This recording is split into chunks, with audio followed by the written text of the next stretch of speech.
मेरा पुत्र, मेरी आशाओं का दीप, तुम्हारी बड़ी प्रतीक्षा की हमने। सच पूछो तो तुम्हारी बड़ी आवश्यकता थी। हे उद्धारक स्कंद, क्या मानव, क्या देवता, सभी तारकासुर के अत्याचारों से त्रस्त हो चुके हैं। हे पुत्र, तुम्हारा आगमन उनके कल्याण के लिए ही हुआ है। तुम्हें धरती को पाप के बोझ से मुक्त करना है।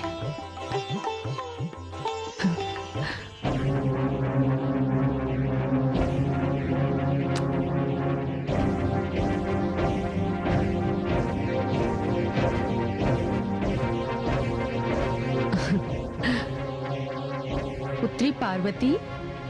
अरे दाइमा निर्मला, आप?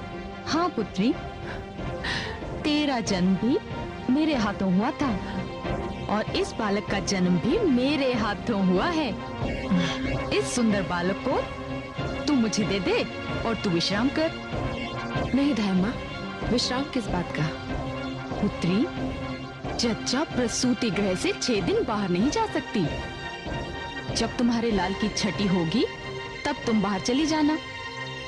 बाहर भगवान शिव, महाराज हिमाचल और तुम्हारी माता श्री प्रतीक्षा कर रहे हैं। मैं इस शुभ समाचार की सूचना भिजवा देती हूँ। अब तू विश्राम कर। ठीक है धर्मा।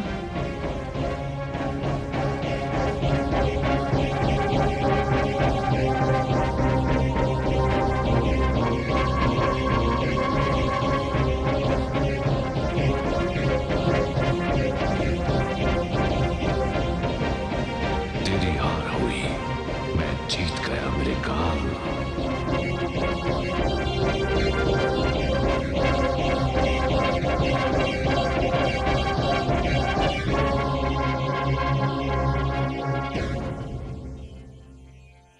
बधाई हो प्रभु, शुभ समाचार है। सूर्य के समान तेजस्वी पुत्र ने जन्म लिया है। या माता, पुत्र जन्म की बधाई हो। आपको भी बधाई हो, आप भी तो नाना नानी बन गए। चलिए आइए।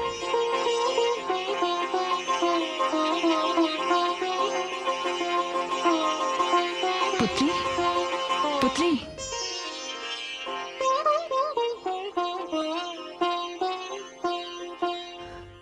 माताश्री, मेरा पुत्र। पुत्री, हम भी तो तुम्हारे पुत्र को देखने आए हैं। कहाँ है पुत्र? धाई माँ की गोद में होगा। दाई माँ की गोद में? किंतु ढाई माँ है कहाँ? कदाचित वो बालक को लेकर बाहर गई हैं। बाहर गई?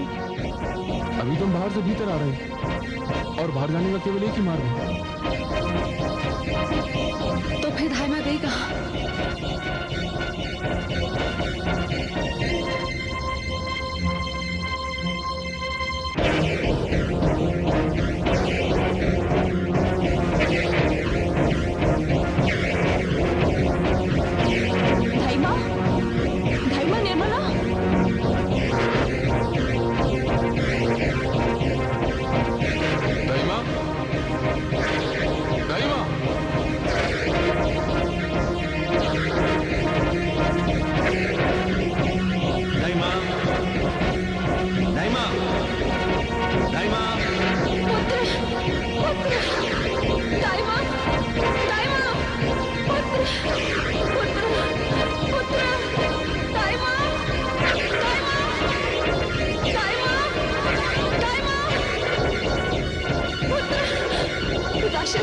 कुछ पता चला? नहीं माताश्री, नहीं पुत्री। स्वामी, कुछ पता नहीं चला। तो फिर कहाँ गया मेरा पुत्र? कहाँ गया?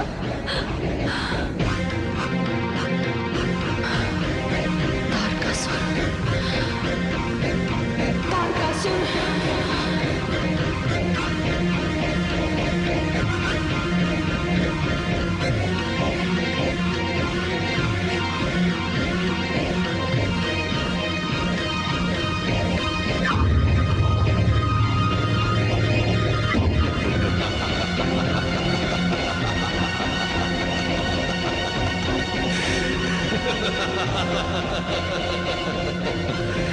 तो तू मेरा काल है, मेरे काल।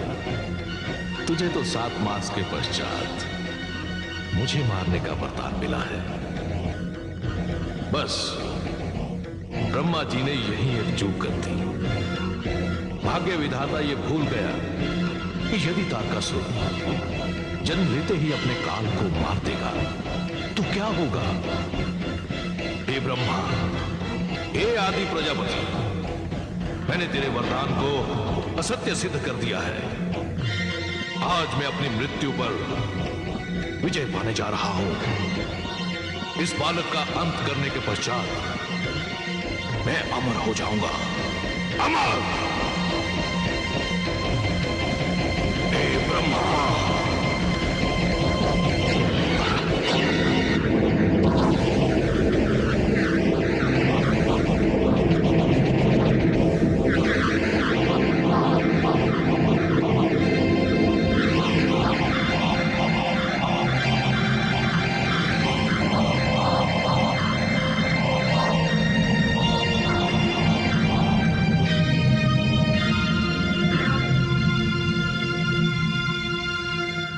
अरे ये बालक किस ऊंचाई से आकर मेरी गोद में गिरा है। ऐसा कौन निष्ठुर है, पाषाण हृदय है, जिसने इस नवजात शिशु को इस प्रकार त्याग कर मृत्यु के मुंह में फेंक दिया। वो तो केवल इस बालक का अच्छा भाग्य है जो ये मेरी गोद में आकर गिरा।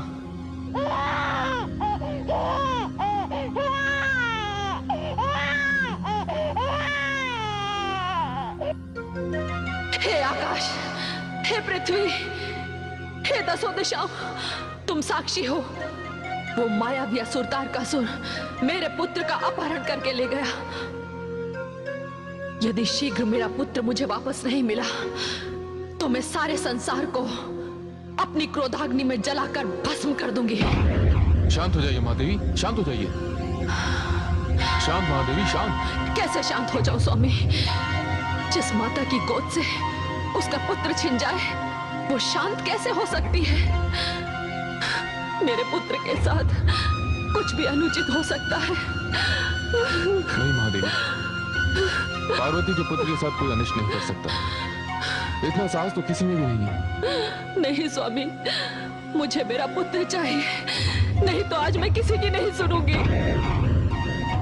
यदि कैलाश भी असुरक्षित है तो सुरक्षा कहाँ है? हे महादेवी, इतना विचलित होने की आवश्यकता नहीं है। आप तो जानती हैं इस बालक के हाथ से तारकासुर का अंत होना है। जब यह बालक 7 मास का होगा तारकासुर का अंत कर देगा। यही तो ब्रह्मा जी का लेख है। वो 7 मास का हो पाएगा तभी तो मारेगा ना तारकासुर को।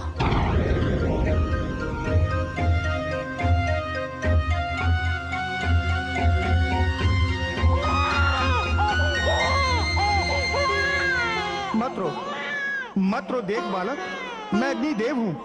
मुझे ऐसी कोई विधि ज्ञात नहीं जिस विधि से किसी बालक को प्रसन्न किया जा सके, बहलाया जा सके। मत रो बालक। हे प्रभु, अब मैं क्या करूं?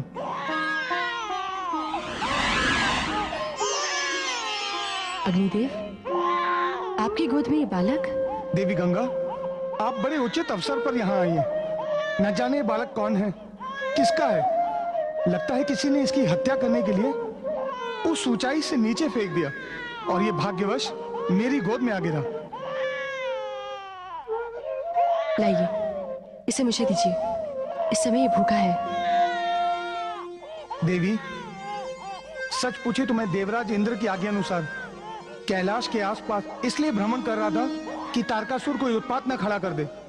देवी, अब मैं वरुण लोक जाता हूँ और इस बालक की देखरेख का उत्तरदायित्व आपका है। आप निश्चिंत होकर जाइए। मैं इस समय कैलाश जा रही थी। माताश्री पिताश्री वहां पहुंच चुके हैं, किंतु सर्वप्रथम इस बालक का पहले कोई प्रबंध कर दूं। इस समय ये भूखा है। अच्छा देवी, अब मैं चलता हूँ। प्रणाम। प्रणाम।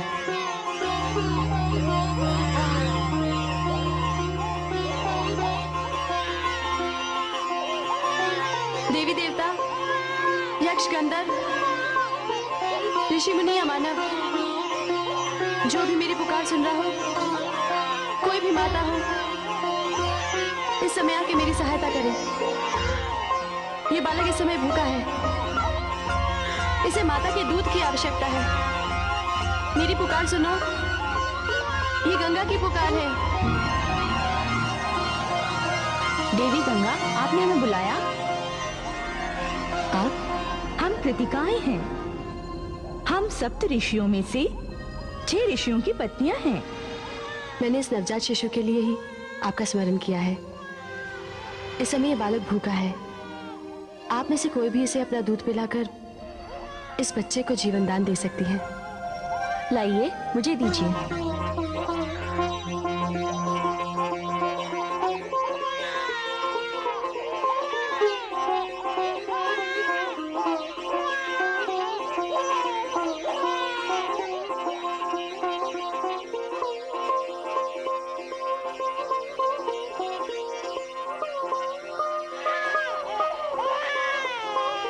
लगता है इसकी अब भी तृप्ति नहीं हुई, तो मुझे दीजिए।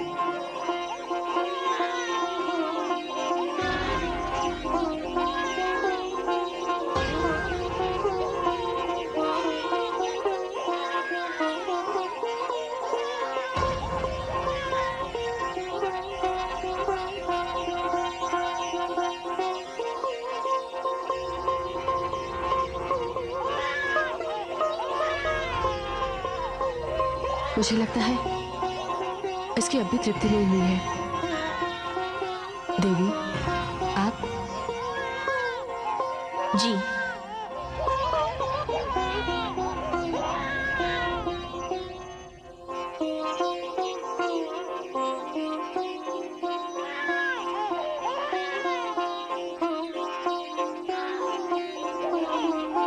लगता है जन्म देते ही इसकी माता ने इसे दूध नहीं पिलाया।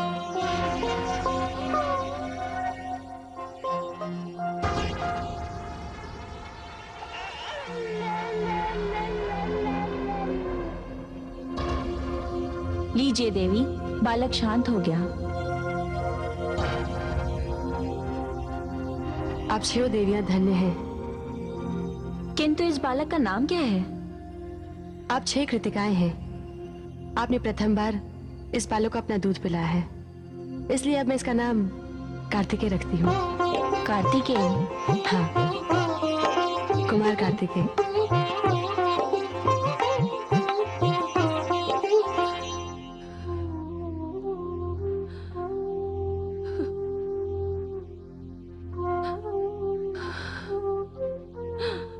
पुत्र,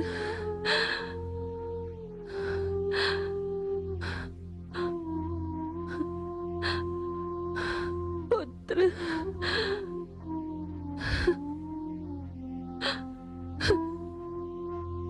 धीरज रखिए देवी, शांत हो जाइए।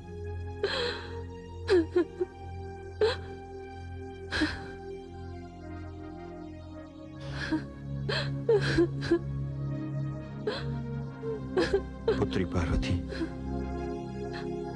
हम संसार में किसी को भी मुख दिखाने योग्य नहीं रहे। हम अपने साथ संकट को लेकर आए। पुत्री पार्वती, हम तो संसार की वो माता पिता हैं जिन्होंने स्वयं अपनी पुत्री को दुख और पीड़ा की अग्नि में धकेल दिया। नहीं पिताश्री, नहीं, इसमें आपका दोष नहीं है। ऐसा आपने जानबूझकर तो नहीं किया। वो मायावी राक्षस तारकासुर है ही ऐसा। भूल तो हमारी अपनी व्यवस्था की है। यदि मेरा पुत्र सुरक्षित मेरे पास नहीं लौटा तो मैं जो भी पग उठाऊंगी संसार उसकी भयानकता से कांप उठेगा। देवी पार्वती, आपका इतना अधिक उत्तेजित होना उचित नहीं। आपके पुत्र का कोई कुछ नहीं बिगाड़ सकता। उस बालक में मैंने अपना तेज और ब्रह्मा जी ने अपनी विद्वता का प्रकाश भर दिया है। वो बालक शिव और शक्ति का प्रतीक है। वो जन्म से ही इतना अधिक शक्तिशाली है कि पाषाण भी उससे टकराकर चूर चूर हो जाएगा। महादेवी, हमने अपने समस्त गणों को चारों दिशाओं में भेज दिया है। हम जानते हैं महादेवी, जैसे जैसे समय बीतता जा रहा है, एक ऐसी माता की पीड़ा भी बढ़ती जा रही है जिससे हुनी ने उसके पुत्र को दूर कर दिया है। आप चिंता न करें महादेवी, ये मिलन अवश्य होगा। कब होगा स्वामी? न जाने मेरा लाल कहाँ है, किस स्थिति में है। स्वामी, सारे कैलाश पर घी के दीपक जलते जलते रह गए। अब उस पापी, अत्याचारी, हत्यारे तारकासुर के घर दीपोत्सव हो रहा होगा। महामंत्री जी, सेनापति, महामंत्री जी। क्या बात है महाराज? सेनापति, आज ये हर्ष और उल्लास का समय है। मैंने उस काल का अंत कर दिया है जो मेरी मृत्यु का कारण बना हुआ था। अब मैं अमर हूं, अमर। अब मेरी इस विजय से सारे देवता लज्जा से मेरे सामने सिर नहीं उठा पाएंगे। महामंत्री जी, आज्ञा महाराज। सारे नगर में दीपोत्सव मनाया जाए, मदिरा और नृत्य की व्यवस्था की जाए। असुर राज तारकासुर की जय हो। कापालिक, कहो कैलाश के क्या समाचार हैं? महाराज, कैलाश पर तो श्मशान की भयानक शांति छाई हुई है। वहां तो ऐसा रुदन छाया हुआ है महाराज कि पूछिए मत। संपूर्ण कैलाश पर शोक की घटाएं छाई हैं महाराज, और अश्रुओं की वर्षा भी। स्वयं ब्रह्मा जी के पास इस बात का उत्तर नहीं है कि जो बालक अपने जन्म के पश्चात 7वें मास में आपका वध करने वाला था, 7 मास से पहले ही उसका जीवन कैसे समाप्त हो गया महाराज। कापालिक, हम अति प्रसन्न हुए। महामंत्री जी, महाराज, हमारे विशेष गुप्तचर का सम्मान किया जाए और नगर को सुरा सुंदरी में डुबो दिया जाए। जो आज्ञा महाराज।